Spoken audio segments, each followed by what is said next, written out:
The Phoenix Symphony kicks off its 2022-23 season with a romantic evening. The program begins with Antonin Dvořák's Carnival Overture.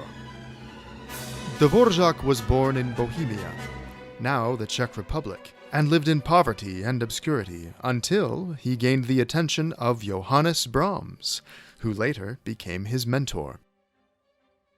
Dvořák then gained international fame throughout the 1880s.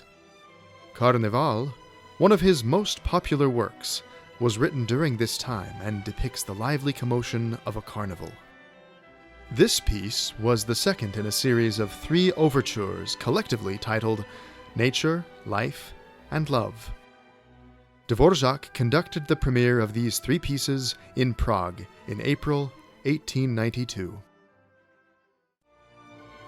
A romantic evening continues with Max Bruch's first violin concerto in G minor, featuring virtuosa violinist Sarah Chang in her much-anticipated return to the Phoenix Symphony.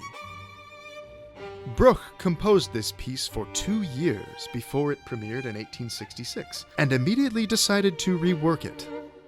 He wrote that, quote, "Between 1864 and 1868, I rewrote my concerto at least half a dozen times."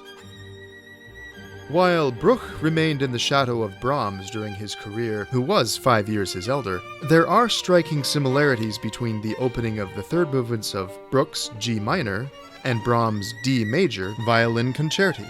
However, it is interesting to note that Brooks preceded Brahms by a full decade.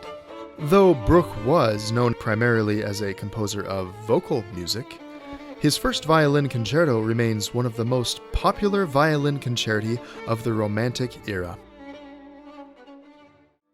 A romantic evening closes with Gustav Mahler's First Symphony in D major. When this piece premiered in Budapest in 1889, it was a devastating failure that Mahler felt prevented his being accepted as a composer for the rest of his career. However, the version of his First Symphony that premiered in 1889 is quite different from the one we will hear today. Mahler reworked the piece a few years after its premiere and wrote that the new version was, quote, "more slender and transparent." He conducted the new First Symphony in D major in October of 1893.